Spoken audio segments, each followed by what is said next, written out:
Hello, my name is Vincent Sheedy and I'm the Chair of the Board of Trustees of St Antonys Centre in Trafford Park, Manchester. And I have to say I'm both proud and pleased to endorse this celebration of the over 40 years of work of St Antonys Centre in the field of the world of work. So without more ado, I hope you enjoy this following presentation.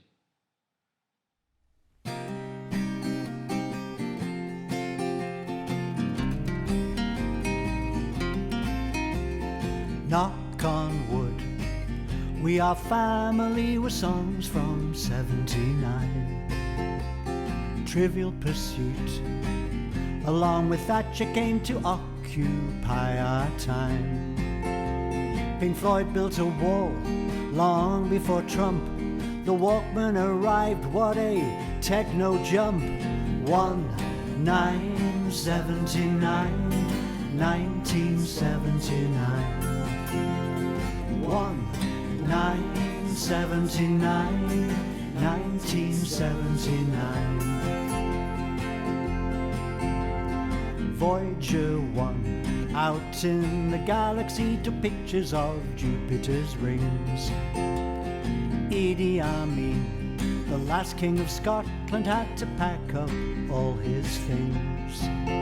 You could take all your clothes off on a Brighton beach, but in China more than one child was now out of reach. 1979, 1979. 1979, 1979. We said goodbye to Nelson, Rockefeller, Sid Vicious and Mingus too. And we said hello to Courtney Kardashian, Chris Pratt, to name but two. In Bristol, the first bungee off the Clifton suspension. Snowboarding kicked off in Canada, that's our final mention. 1979, 1979. 1979, 1979. 1979, 1979. 1979, 1979. Thank you, and it's nice to be with you for this exciting part of our journey. And I suppose in a sense it's really the roots of the journey in terms of St Anthony's, because we'd be a bit naughty if we didn't remember that the roots of what happens at St Anthony's was laid in 1901, when the foundation of the church itself was put down. The foundation of this corrugated tin church, the tin tabernacle, is the foundation on which we've built. It's the foundation of the school that was opened in 1911. Before that, it was a tin hut classroom next to the church. Why was it here? It was for this new radical community that had been created right in the middle of Europe's first purpose-built industrial estate, Trafford Park. And right in its heart, with its unique village, its own library, its own police station, its own swimming baths, and all shops, its own banks, its own schools, its own churches, and these 600 plus houses on the 12 streets. This is the foundation on which we built.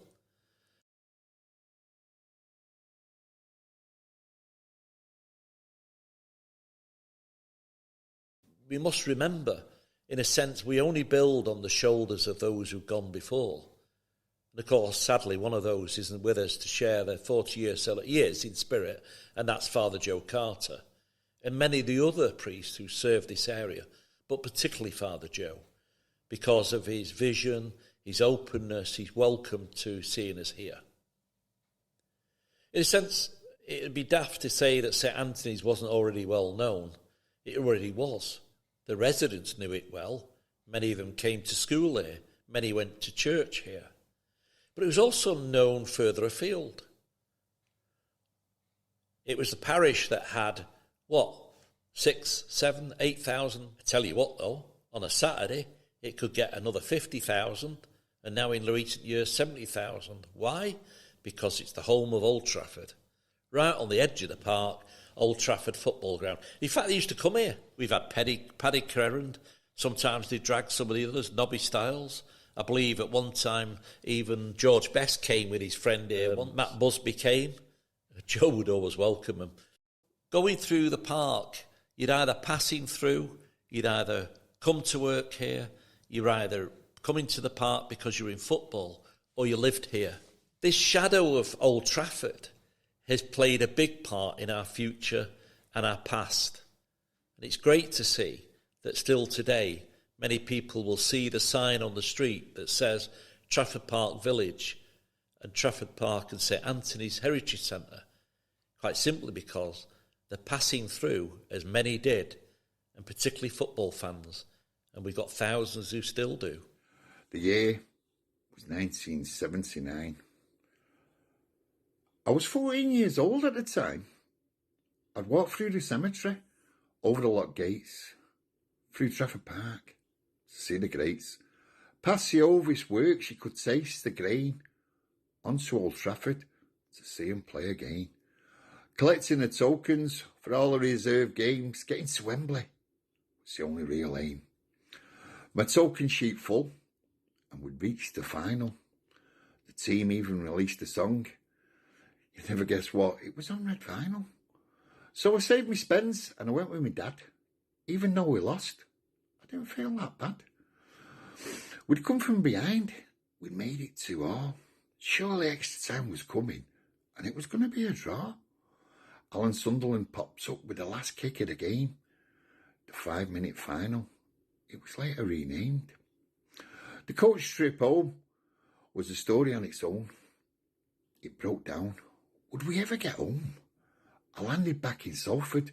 Sunday, it was 3:30. That final, it had everything for me. Me and my dad, we was watching the game. Sadly at the time, I never realised we'd never go together again. I started watching the away games with my mates, and I continue this to this day to follow the greats. I'd walk over the docks no more. I'd basically drive my car. It was door to door. I still park my car in Trafford Park, where the kids still mind your car. But I think about that season all the time. Me and my dad and Wembley, it was fine. Happy memories. Now I'm old. But this story of 1979, it'll never grow old. And they talk about churches. Well, Old Trafford's mine. The Stretford End singing. It's like a fine wine. I place my worship every Saturday just to watch United play. And I suppose it's always going to be that way. I can't believe that 40 years has gone already. In fact, it only seems like yesterday. People ask me often in recent years, how did the centre start? And I'll be honest with you, I'm not quite sure at one level. I can remember a number of conversations. But I suppose if I'm honest, the roots of it lay in my work in Old Trafford, in the old Trafford community, where a priest, a curate, Father Joe Carter, was involved in helping young people. And he would actually have a young Christian workers group, a YCW group, which was all about getting people involved in the community and getting people involved in the world of work. He was also a school chaplain, so my real start was when I was at St Mary's in Stretford. And he had a little pre-Y group going, and he asked me to help lead that up and to give it some direction. I suppose since then I didn't look back. I was a reluctant recruit, but nevertheless it was always good fun. So when it came to a bit later, after I was working in Bash Charrington's in Old Trafford in the 1970s, I found myself organising the workforce and getting involved in industrial relations and trade unions. June 1974 was the start of a different journey. It was actually getting people in the world of work to fight for their rights in work, but in a friendly way, and actually to try and get employers to be held responsible for what they were doing. I got more and more interested as time went on and looked at the whole prospect of whether we could establish the idea of a centre. To cut a long story short, after studying at Plater College, the Workers' College in Oxford, I eventually came back to Old Trafford, where Joe Carter had actually become the parish priest in Trafford Park. I came to see him and we walked round the garden. I always remember I was unemployed at the time after leaving and finishing my studies. And walking around the garden, I said, well, can I borrow your front room in the presbytery? The usual way, Father Joe said, of course you can. So we started clearing out the front room of the office, and that became the starting point of what we now know as St Antonys Centre. Initially, I was just after a desk, a chair, and a typewriter, which I'd nicked off the back of a rag and bone cart in Old Trafford in earlier years. A filing cabinet had come from the bakery in Old Trafford, where on one of the sites they had a small fire and they put some filing cabinets outside, and a couple of them were all right, so I already nicked one of them. The little office in the presbytery was quite handy because Father Joe and I would work together on different initiatives. He was then the parish priest, but he was also the chair of the actual Trafford Park Residents Association. That had been formed when he came here in 75 and 76, because Trafford Park Village, as it's now known, but you didn't call it that, people would look at you, the people who lived here, and say, hey, you know, we live in the park. They wouldn't say the village. That was a later concept. Those early years were very creative. They were dynamic. You had people looking for help with their housing, with some of the issues in the park. But more importantly, at that stage, I was doing a lot of youth work. Trafford Park itself, as a community, had gone through a massive change. From its peak of 70,000 workers, it ended up in a situation, by the time I'd reached here in 1978-79, Trafford Park had lost 1,000 jobs a year for the previous 20 years. There was a lot of empty sites, there were a lot of empty factories.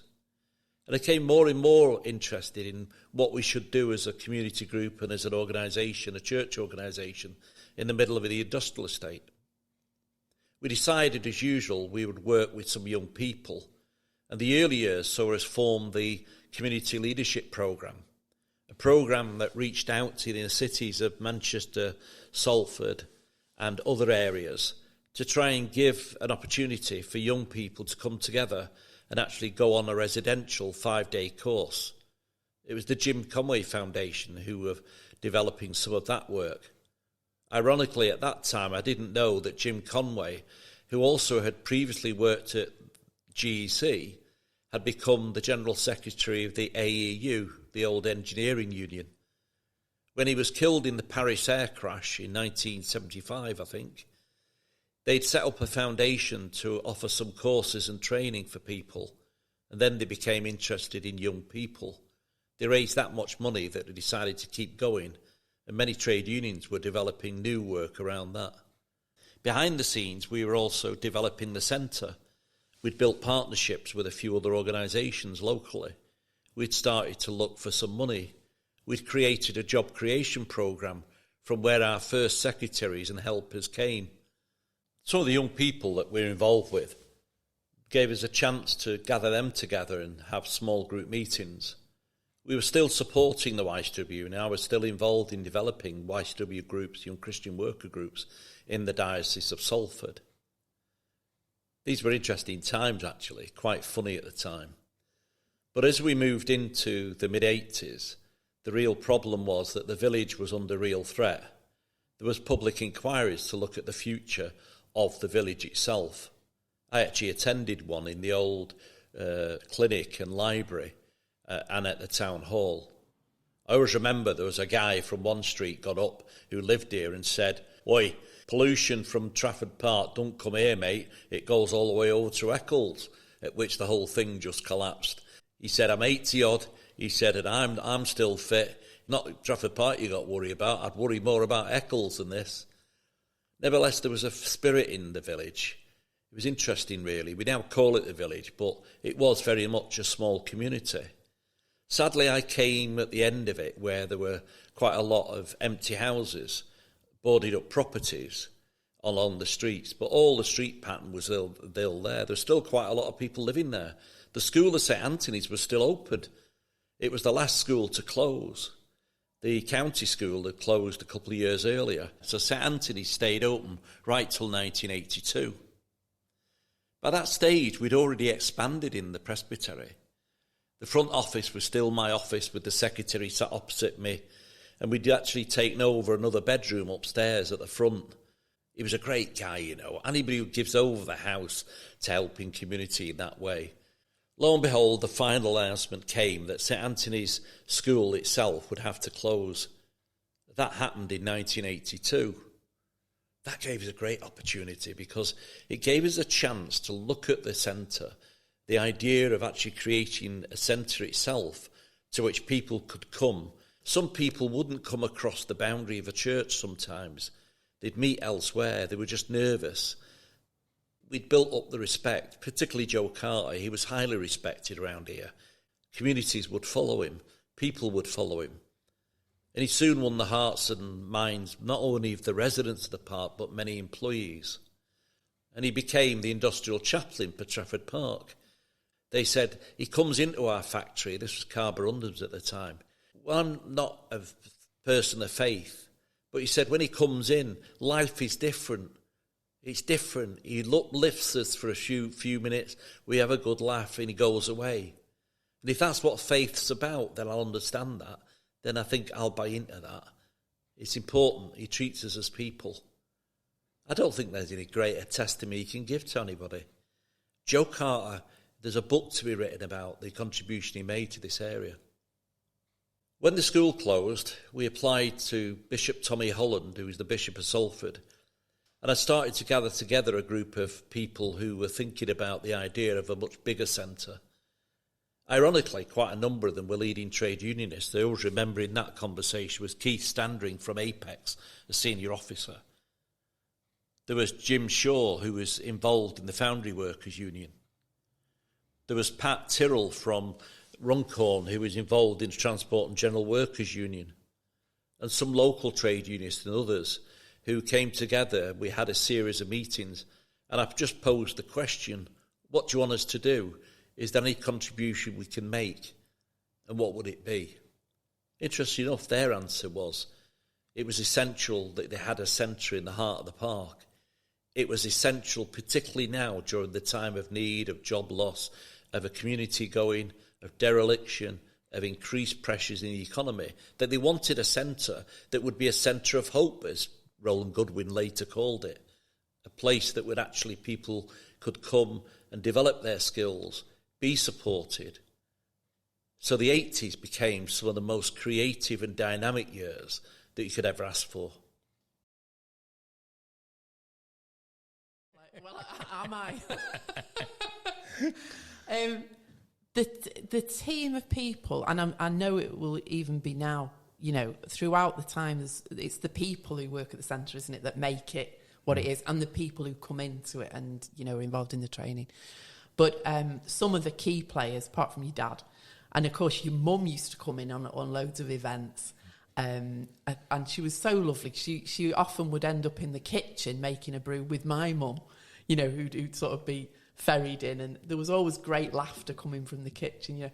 But some of the key characters, David Stretton, and interestingly, I mean, he's one of my great friends now to date, you know, 30-odd, 40 years on. So he, I think, was centre manager at the time. So he used to deal with all the day-to-day, you know, running of the place. And then John Green, we loved John Green. I mean, I think John Green, I think he came in to do training, but he was always a really easygoing character. You know, we would always gather. I don't know whether you still do this, but at the bottom of when it was the old centre, you'll remember the office was as you came in the door. And Ange Cahoon was the centre secretary. She was so lovely, always dead welcoming. But we'd always like go to our offices, get on for a bit, and then we'd come, you know, when's brew time, you know, and then gather in the office with Ange, you know, when your dad wasn't here. But everyone would, you know, come in, and there was a really lovely atmosphere, and people would look out for each other, you know. But some fantastic laughs. One of the ones, I don't know, can I say this one? Of course you can. Come on, this is the money one now. Come on. So along with the parish, because obviously Father Joe and Judith were over the road at the parish, and the Little Sisters of the Poor had been in touch to say, could the parish and the centre and anyone who comes in collect cuddly toys for some of the young people that we work with, the disadvantaged, the orphans, loads of children they had. So one day I came in and there was about 3 or 4 massive black bags of cuddly toys.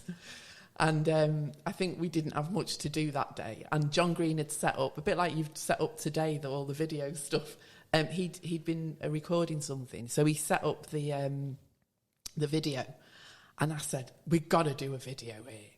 So we got characters out of the bags that we thought represented your dad. Ange Cahoon, me, John Green, all the team. And we put little stickers on them, And then I think I went home that night and then I wrote a rap. And the next day came in, we did the rap, but we had all the cuddly toys set up and John Green videoed it. Just as we were finishing it, the Little Sisters of the Poor turned up. And your dad's going, where's those bags of cuddly toys? Annie, where are the bags? I'm like, putting them all away. Put them all in the bags and then brought them back out, and the sisters go, oh, this is so lovely. And as they went, your dad went, Annie, see me in my office now. And somewhere there is the video of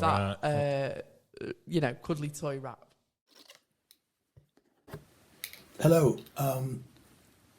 I graduated in 1973 and went straight up to Manchester where my then girlfriend was living.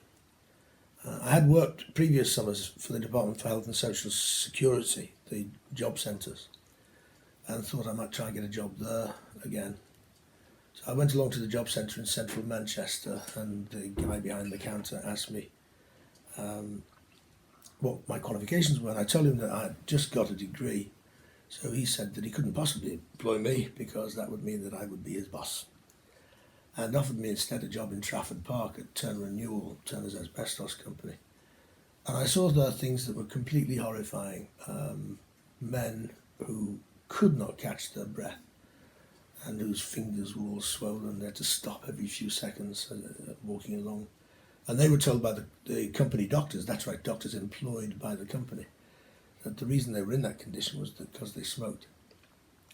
And the company had set up a graduated payment system so you got more money for every percentage or percentile loss of lung capacity, for example. It is unbelievable that was happening in the early 70s. I wrote a poem about it a couple of months back, actually in lockdown, called The Man Behind the Counter, Turner & Newell, 1973. Helpfully ministering employment. The man behind the counter, though not old, did not want me to be his younger boss, so offered me a job in Trafford Park, where all baked lunchtime pies in vast ovens with broad asbestos sheets to fire safety, and drew from underneath bright pristine taps plastic cups with powder-coated coffee, issued as they were with flimsy masks for entry to the dangerous areas, cleaning dust from dirty dust extractors, and searching for air in the outside breaks, banged next to washing hanging in backyards which could not escape toxic particles, any more than the lungs of men who'd worked forever and a day told smoking would increase the risk of sour debility. Stop every pace or two to hug the wall, scaled compensation for each tenth of loss of lung capacity or breath, and swollen fingers, toes, and every human feature. Every human featuring a lifetime's ruin. As in everything so far, I escaped the man behind the counter. Thank you.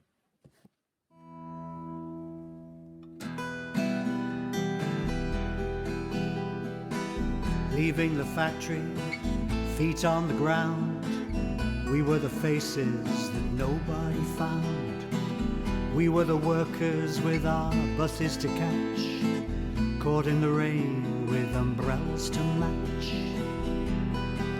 Do you remember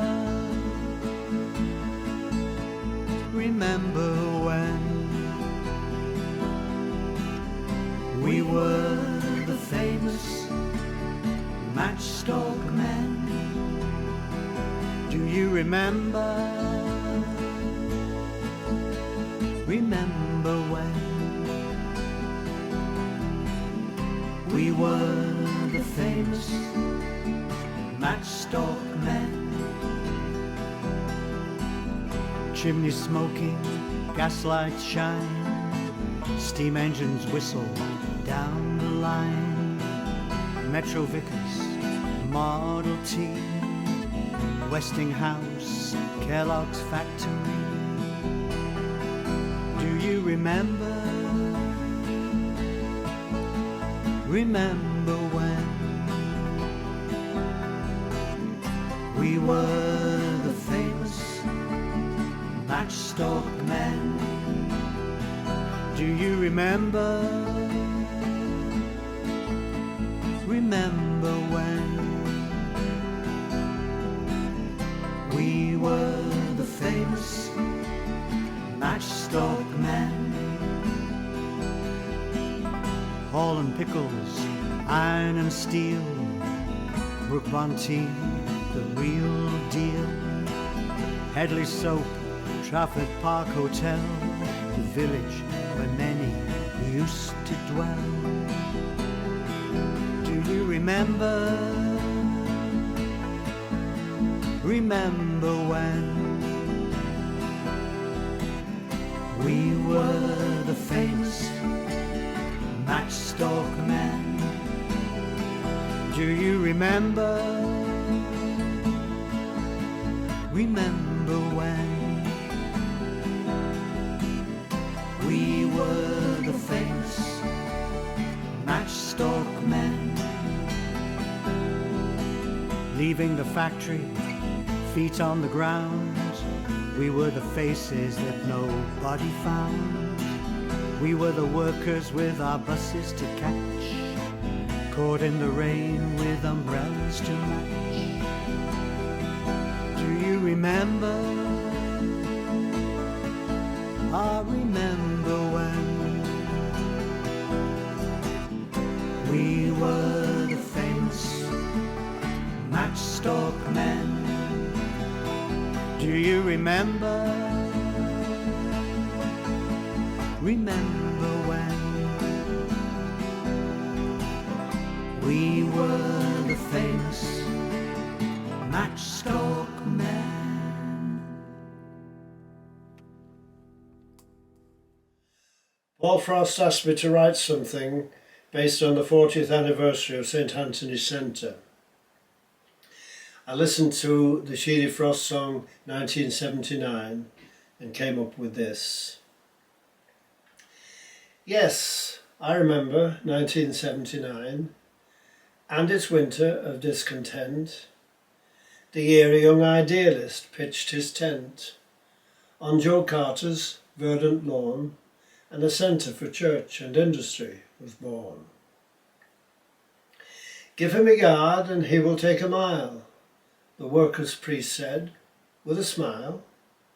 You can have a room inside, a desk, a filing cabinet with telephone beside. As for me, I'll go with you for the ride. The young man then had his first recruit. The partnership would soon bear fruit. Another target in the young chap's quest, the empty schoolhouse was his request. The bishop said, "Be my guest." With Joseph Carter for his chaplain, the road ahead was clear, and his purpose plain. The world of work would be his domain, seeking justice for those in need, raising spirits with word and deed. This fellow could always talk the talk. No shrinking violet he could also walk the walk, bending wills and hearts to the task in hand, never hiding or avoiding all that he had planned. The Development Corporation was his next aim, to refurbish the schoolhouse.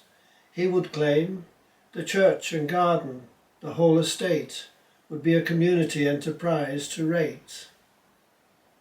And the bishop stepped up to the plate. The winning course now was set, the standard for greatness fully met, but with many hurdles yet to face before our hero wins the race, and 40 years more by God's grace.